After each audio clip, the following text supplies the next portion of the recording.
We started.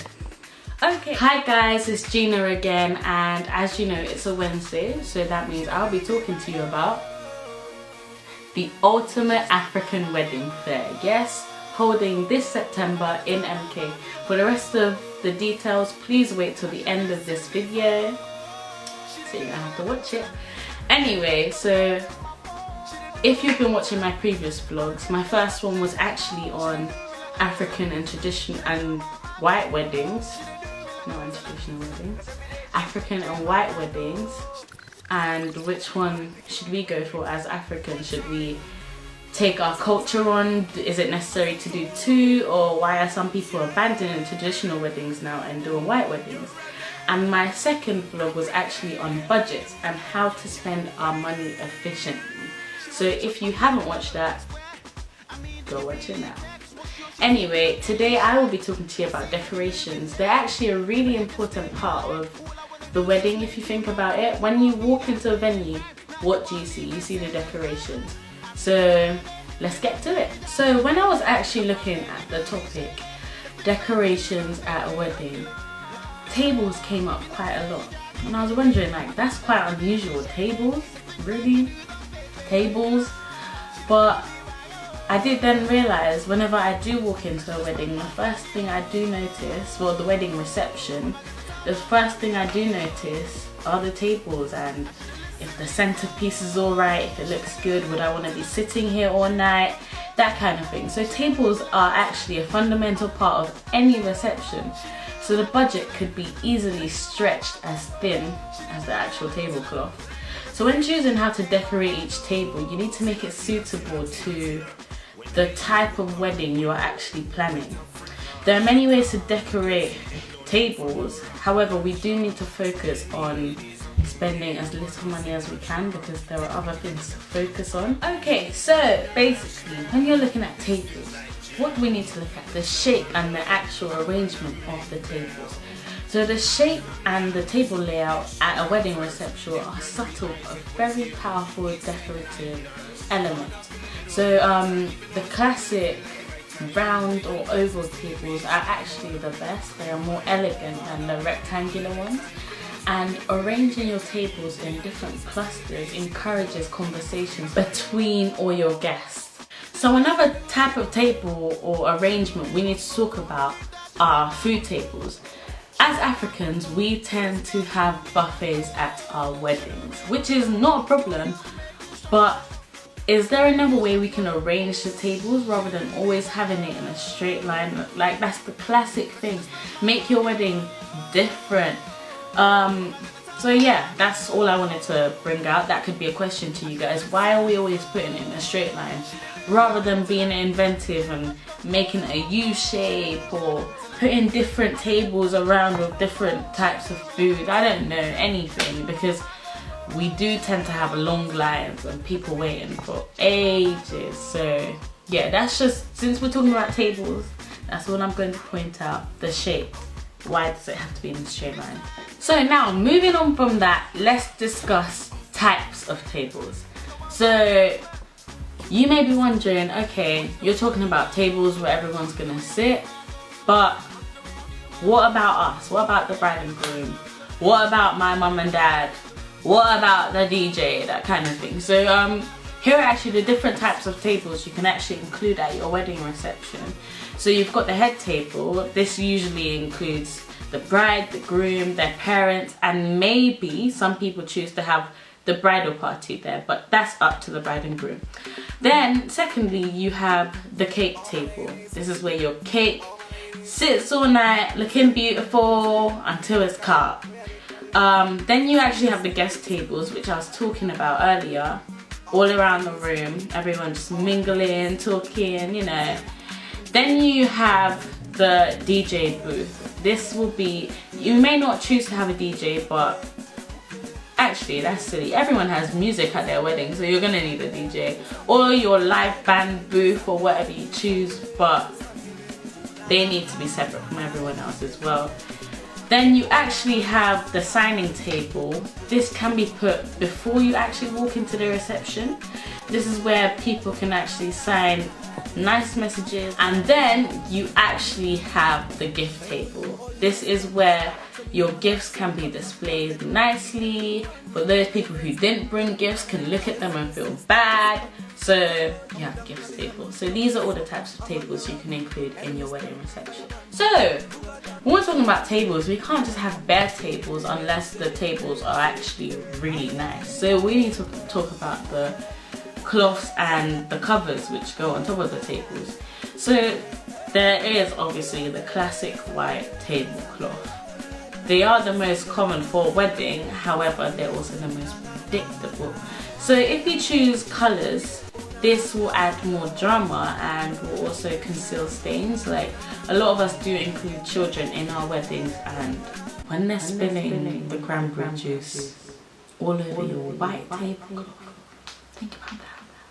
So using streamers, ribbons, layered cloth, napkins, anything, or even a central runner can actually add colour to your tablecloth if you do choose to choose white, or even if you do have a different colour on top will look nice or add more drama. You're a dramatic person. And also choosing a patterned or lace tablecloth are equally good depending on the type of wedding you want. Remember, all these things apply to your type of wedding, not just any old wedding. So yeah. So now that you've actually put the tablecloth on the table, you need to worry about what other things to add on top, apart from the streamers and the napkins that I've already spoken about. There are things such as the centerpieces. The centerpieces add all the flair to the wedding. So what can you actually make a centerpiece out of? Well, for instance, a lot of weddings do use flowers which the bride has in her bouquet to create the centerpiece. This is nice, it's touching, it makes it a bit more personal as you know. But you can do different things. You can have glasses full of water and decorations inside. So this all comes from the people you actually hire, the vendors you actually hire to decorate. But this is actually to inform you that there is a wide range of different ideas you can incorporate. You can say, I want a fish in the middle of my table, and they will do it. So centerpieces should be kind of personal, linking to your wedding, let's say that. So there's not much I can say on centerpieces, but all I can say is there is a wide range of options for you to choose from. So yeah, don't feel limited to just doing flowers or just doing stones. There's so many things you can incorporate into it. So where are we now? What have we spoken about? We have spoken about the shapes and arrangements of the tables, what type of tables to include and where to include them, the types of tables, so the head table, the groom's table, the guest table, I don't know, any of those type of tables. Then we've actually spoken about the tablecloths, so what to put on top, what can make our wedding look good. And then we've spoken about the centerpiece. So another little thing we can add to this are sprinkles. We can add these all around the table, making it look nice, sparkly. The usual things to use are glitter and confetti. However, some people do consider this to be messy, so I'm not saying you have to add it, but sometimes it actually can be a little nice touch to your centerpiece. Sprinkles are actually a fast, inexpensive way of decorating the tables, so you might consider that. So now we're going to talk about lighting. How a reception is lit can actually greatly enhance the atmosphere in the place. So different type of lightings include a candle centerpiece. You don't have to have just the candle, you can have your decoration but the candles around it, anything like that.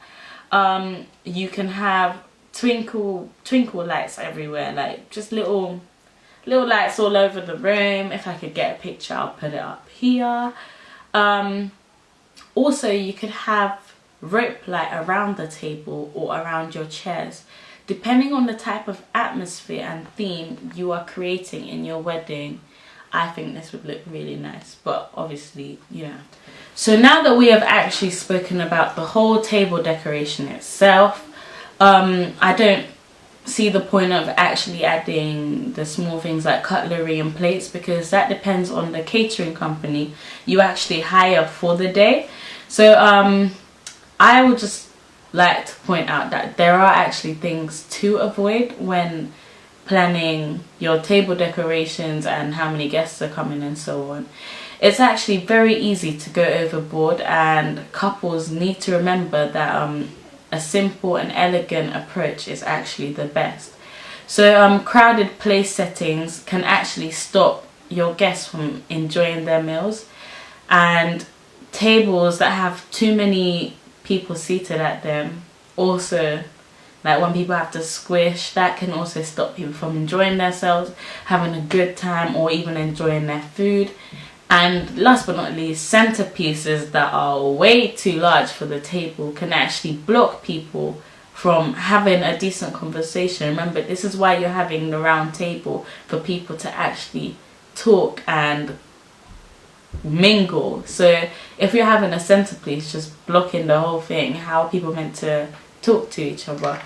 Yeah, so those are some things that you may want to avoid when planning your table decorations. So this was actually another short video giving you a little topic or aspect of what we may be talking to you about at the Ultimate African Wedding Fair. So we spoke about decorations. I'm sorry I only got to talk to you about table decorations, but they are a very vital part to planning how your wedding reception venue is going to look. So if you have any other topics or decorations you'd like me to cover, please do comment below or send me a private message. And join me next time where I will be talking to you about honeymoons. I really want to get to honeymoons immediately, but if you do have any other topic ideas, please do let me know. We are fast approaching the event and we would like your opinion. We would like to see what you guys want to hear on the day and not just what we're planning for you. So please do let me know if there are any other topics. But yes, I really do want to focus on honeymoons. Yeah, I would like to talk about honeymoons. I will be giving you advice on different venues and why you should go to those places. But obviously you're not forced to go to those places. So join me next time. See you at the event. Bye. Terry J, are you ready? One fact by me, but one fact by no. You know what? You can bring me down.